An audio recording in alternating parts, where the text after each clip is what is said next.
ప్రభా నన్ను ఆశీర్వదించు అంటే దేవుడు అంటాడు, ఏ విషయంలో రా నేను ఆశీర్వదించాలి? నీకు తెలియదు ఏమైనా అన్ని విషయాల్లో ఆశీర్వదించు. అట్లా కాదు. ప్రభా నాకు ఆత్మ వరములు నేనైనా 9 కృపావరాలు ఉన్నాయా, ఏది కావాలి? ఏదో ఒకటి నైనా, మొత్తం ఇచ్చినా పర్లేదు ప్రభా, ఏదో ఒకటి నాయన నీ ఇష్టం ప్రభా.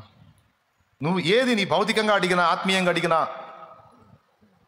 దేవుని ముందుకు వెళ్ళినప్పుడు మన ప్రార్థన స్పష్టముగా ఉండాలి. కళ్ళు లేని గుడ్డివాడు యేసయ్య దగ్గరకు వచ్చాడు. యేసు ప్రభు వెళ్తా ఉంటే, దావీదు కుమారుడా నన్ను కరుణించు అని కేకలేశాడు కళ్ళు లేనివాడు. ఆయన ఆగాడు, అతన్ని తీసుకొచ్చారు. తీరా దగ్గరకు వచ్చిన తర్వాత ఆయన అడిగాడు స్పష్టంగా, నేను నీకేమి చేయగోరుచున్నావు అని. కళ్ళు లేనోడికి ఏం కావాలో, కళ్ళు లేనోడు ఏం కోరుకుంటాడో యేసయ్యకి తెలియదా? ఒకసారి చెప్పండి, తెలీదా? కానీ అడిగాడని మీకు తెలుసా? కేకలేసావు, దావీదు కుమారుడా కరుణించమని కేకలేసావు, ఆగాను, ఏం చేయాలి చెప్పన్నాడు. అంటే కళ్ళు లేనివాడు గుడ్డివాడు ఏం కోరతాడు? సార్ నాకు పెళ్లి కావాలంటాడా? ఏమండి మంచి సహకారం ఏర్పాటు చేయండి, పెళ్లి లేదు నాకు ఎవరు చేసేవాళ్ళు లేరని అడుగుతాడా? మరి ఏమడుగుతాడండి కళ్ళు లేనోడు? చూపేగా, అంత మాత్రం తెలియదా ఏంది ఈయనకి? మరి ఏంది నేను నీకేం చేయగోరుచున్నావు అంటాడేంది? మనుషులతో మనం చెప్పే మాటలు కూడా శక్తివంతమైనవే. 2, మనుషులను మనం అది ఆదరణగా బలకని, పాజిటివ్గా బలకని, మనుషులతో నెగిటివ్గా బలకని, అంటే వ్యతిరేకంగా బలకని, అవి కూడా శక్తివంతమైనవే. పరిశుద్ధ గ్రంథంలో సామెతల్లో అన్నాడు, కత్తిపోటు వంటి మాటలు పలుకువారు కలరు అని. అంటే కొంతమంది మాటలు మాట్లాడితే ఆ మాటలు ఎలా ఉంటాయంటే కత్తితో పొడిచి చేసిన గాయం కంటే కూడా ఎక్కువ బాధను కలిగిస్తాయి. అందుకే మాటల లిస్టు దేవుడు తీసుకున్నాడు, మాటల్ని సీరియస్గా తీసుకున్నాడు. త్రివిధమైన వాక్కు: 1 దేవుడై ఉన్న వాక్కు, 2 నిర్మాణాత్మకమైన వాక్కు, 3వది ప్రయోగాత్మకమైన వాక్కు. ప్రయోగాత్మకమైన వాక్కు 3వ మాట, అది రాసుకోవచ్చు.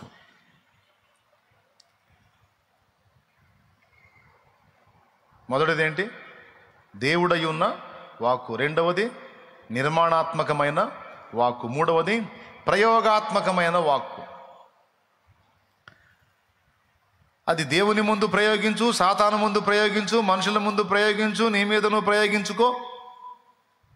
4 విధాలుగా నువ్వు ఎట్లా ప్రయోగించినా సరే దాని ప్రభావం, దాని ఫలితం నువ్వు అనుభవిస్తావు. ఏమన్నా అర్థమైందా మీకు నేను చెప్పింది? ఎంతమందికి అర్థమైంది? అందులో మొట్టమొదటిది యేసయ్య దగ్గర మీకు రుజువు చూపించా. యేసు ప్రభు ఆమెతో ఒక మాట అన్నాడు, ఆమె యేసు ప్రభుతో ఒక మాట అంది, పో సమస్య పరిష్కారమైంది అన్నాడు. అంటే ఇది కూడా దేవుని ముందు మనం ప్రయోగించే వాక్కు. ఓకేనా? కొన్నిసార్లు దేవుని ముందు మనం ప్రయోగించే వాక్కు మన ముఖం పగలగొట్టిద్ది, కొన్నిసార్లు మనకు లాభాన్ని కూడా తెచ్చిపెట్టిద్ది. ఇప్పుడు పేతురు ఏమన్నాడు? వీరందరూ పారిపోయినను నేను నీ కోసం నమ్మకంగా ఉంటాను, నేను పెద్ద నమ్మకస్తుడిని, నాలాంటి పనోడు ఇంకొకళ్ళు లేడని చెప్పాడు. అప్పుడు ప్రభు దాన్ని పట్టుకొని, ఈ రాత్రి తెల్లవారేసరికి 3 సార్లు అసలు ఆ యేసెవరో నాకు తెలియదని పశ్చాబద్ధం ఆడతావు, ఆ తర్వాత కోడి కూసిద్ది అన్నాడు. ఇదేం ప్రయోగం? ఇది కూడా యేసు ప్రభుతో చెప్పిన మాటే. కనాను స్త్రీ యేసు ప్రభుతో చెప్పిన మాట వలన ఆమె కుమార్తెకు పట్టిన దయ్యం వదిలిపోయింది. అక్కడ సమస్య పరిష్కారమైంది ఆమె పలికిన మాటతో. కానీ ఇక్కడ పేతురు పలికిన మాటతో సమస్య వచ్చింది. జస్ట్ మీరు రాసుకుంటారు గుర్తు, అట్లా కోట్ చేసుకుంటారని చెప్తున్నా. ఆమె పలికింది వాక్కే, పేతురు పలికింది వాక్కే. కానీ ఆ వాక్కు ద్వారా ప్రభు ముందు ఆ మాట పలికినప్పుడేమో సమస్య పోయింది. అదే ప్రభు ముందు పేతురు పలికిన వాక్కుతో పేతురుకు ఆ రాత్రే శోధన వచ్చింది. ఎంత శోధన అంటే, జస్ట్ కొన్ని గంటల ముందు దాకా ఆయనతో ఉన్నోడు గంటలు తిరిగేసరికి ఆయన ఎవరు నాకు తెలియదు, నా అబద్ధాలు ఆడాల్సి వచ్చింది. అంటే ఒకళ్ళు పలికిన వాక్కుకేమో స్వస్థత వచ్చింది, ఒకళ్ళు పలికిన వాక్కుకేమో సమస్య వచ్చింది. అంటే దేవుడితో పలికే ప్రతి మాట కూడా జాగ్రత్తగా పలకాలి. నేను చెప్పలా, ప్రసంగి చెప్పాడు. ప్రసంగి గ్రంథము 5వ అధ్యాయము మీరు ఒకసారి చూడగలిగితే, దేవుని సన్నిధికి, దేవుని మందిరమునకు పోవున్నప్పుడు నీ ప్రవర్తన జాగ్రత్తగా చూసుకొనుము. బుద్ధిహీనులు అర్పించినట్లుగా బలి అర్పించుట కంటే సమీపించి ఆలకించుట శ్రేష్టము. వారు తెలియకే దుర్మార్గపు పనులు చేయుదురు. నీవు దేవుని సన్నిధిలో అనాలోచనగా పలుకుటకు నీ హృదయమును త్వరపడనీయక. ఆ మాట ఒక్కసారి ఎప్పుడన్నా ఆలోచించారా మీరు? నీవు దేవుని సన్నిధిలో అనాలోచనగా పలుకుటకు నీ హృదయమును త్వరపడనీయక నీ నోటిని కాచుకొమ్ము అన్నాడు. దేవుడు ఆకాశమందు ఉన్నాడు, నువ్వు భూమి మీద ఉన్నావు కావున నీ మాటలు కొద్దిగా ఉండవలెను. దేవుని దగ్గరకు పోయి నువ్వు ఏది పడితే అది వాక్కరా, కొన్ని నీకు ప్లస్ అయితే కొన్ని నీ మొహం పగల కొడతాయి. నువ్వు దేవుని ముందుకు వెళ్ళినప్పుడు జాగ్రత్త అన్నాడు. అందుకే దావీదేమన్నాడు? ప్రతి ఉదయమున నా ప్రార్థన నేను సిద్ధపరచుకొని ఉన్నాను అన్నాడు. ఏమన్నాడు? ప్రతి ఉదయమున నేను నీ సన్నిధిని తెలుపుటకై నా ప్రార్థనను సిద్ధపరచుకున్నానన్నాడు, మాటలను సిద్ధపరచుకున్నానన్నాడు. ఇంట్రెస్ట్ ఉంటే కీర్తన చదువుకోండి, అందులో ఇవన్నీ దొరుకుతాయి మీకు. ఇప్పుడు కాదులే, ఇంటికి పోయినాక. స్తోత్రం.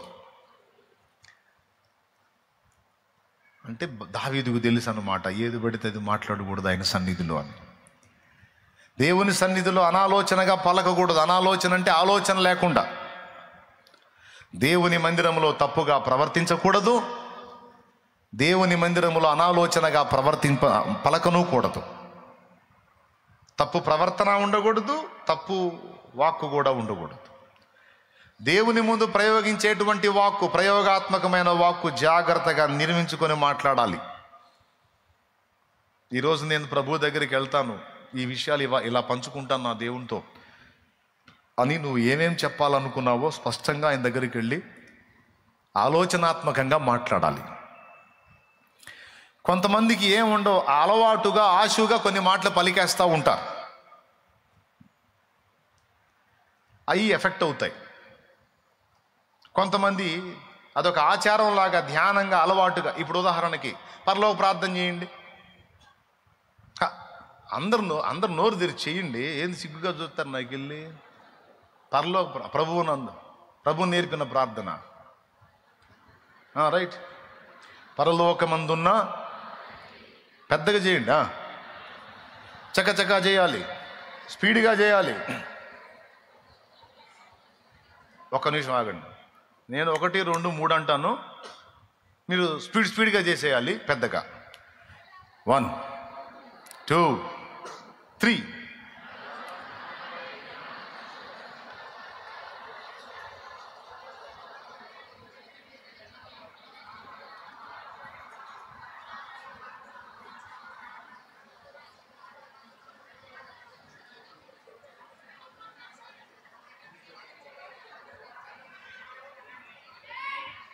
ఆమేన్. అయిపోయిందా?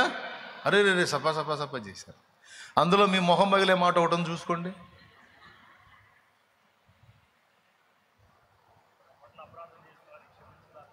మా ఎడల అపరాధము చేసి ఉన్న వారిని మేము క్షమించిన ప్రకారం నువ్వు మమ్మల్ని క్షమించు, మేము క్షమిస్తే క్షమించు, క్షమించకపోతే మమ్మల్ని కూడా శిక్షించు.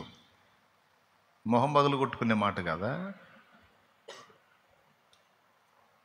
అంటే అవతల వాళ్ళ కేసు మేము కొట్టేస్తే మా కేసులు నువ్వు కొట్టే, లేకపోతే కేసులన్నీ అంతే ఉంచు అంటే రేపు కేసులన్నీ అంతే ఉంటే రేపు మరి దేవుడి దగ్గర మొత్తం లెక్కలోకి వస్తాయి కదా.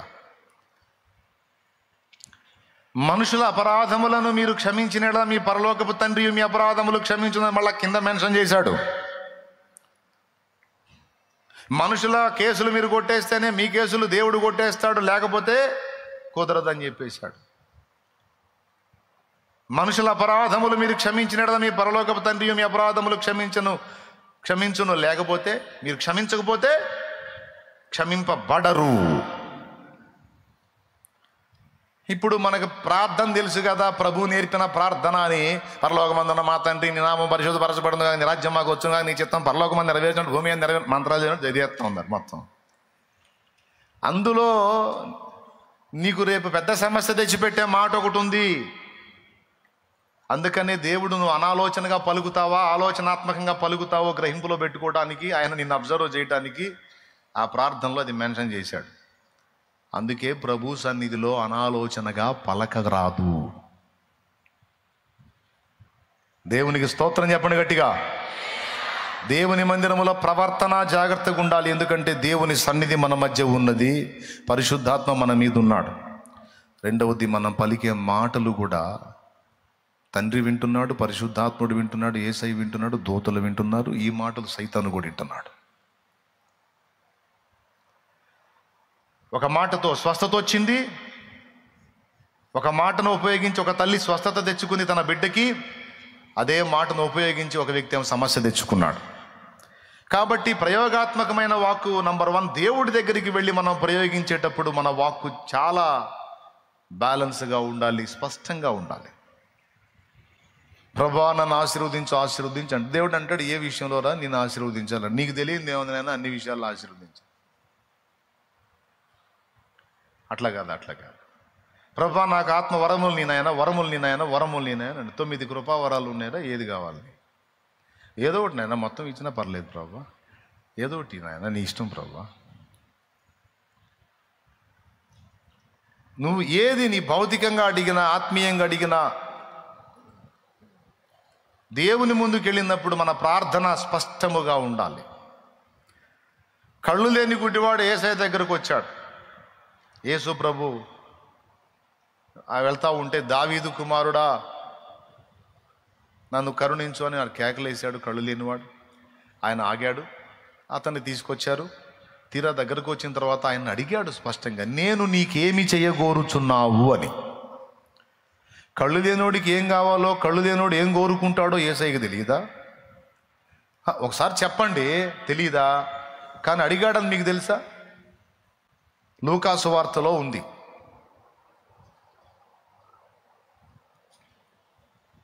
చూడండి ఒకసారి. అది కూడా దేవుని ముందుకు వెళ్ళినప్పుడు అనాలోచనగా ఉండకూడదు, స్పష్టంగా చెప్పాలని లూకా సువార్త 18వ అధ్యాయము 41వ వచనం చూడండి. వాడు దగ్గరకు వచ్చినప్పుడు ఆయన, నేను నీకేమి చేయగోరుచున్నావని అడుగగా, చాలు, నేను నీకేమి చేయగోరుచున్నావు అబ్బాయ్? కేకలేసావు, దావీదు కుమారుడా కరుణించమని కేకలేసావు, ఆగాను, ఏం చేయాలి చెప్పన్నాడు. అంటే కళ్ళు లేనివాడు గుడ్డివాడు ఏం కోరతాడు? సార్ నాకు పెళ్లి కావాలంటాడా? ఏమండి మంచి సహకారం ఏర్పాటు చేయండి, పెళ్లి లేదు, నాకు ఎవరు చేసేవాళ్ళు లేరని అడుగుతాడా? మరి ఏమడుగుతాడండి కళ్ళు లేనివాడు? చూపేగా, అంత మాత్రం తెలియదా ఏంది ఈయనకి? మరి ఏంది నేను నీకేం చేయగోరుచున్నావు అంటాడేంది? అర్థమైందా? అంటే దేవుడు మన నుండి ఏదైనా ప్రార్థన వచ్చినప్పుడు అది స్పష్టంగా ఉండాలి, కన్ఫ్యూజ్గా ఉండకూడదు. అడిగే మనకి క్లారిటీ ఉండాలి, దేవునికి కూడా క్లారిటీ ఉండాలి. ఏ అంశమైన అడుగు, ఏ విధంగానైనా నువ్వు దేవుని ముందుకెళ్ళి ప్రార్థనకు ఉపక్రమించినప్పుడు నీవు అడుగుచున్న వాటిని దేవుని సన్నిధిలో అలా అనాలోచనగా పలకవద్దు, ఆశువుగా పలకవద్దు, మత్తులో పలకవద్దు.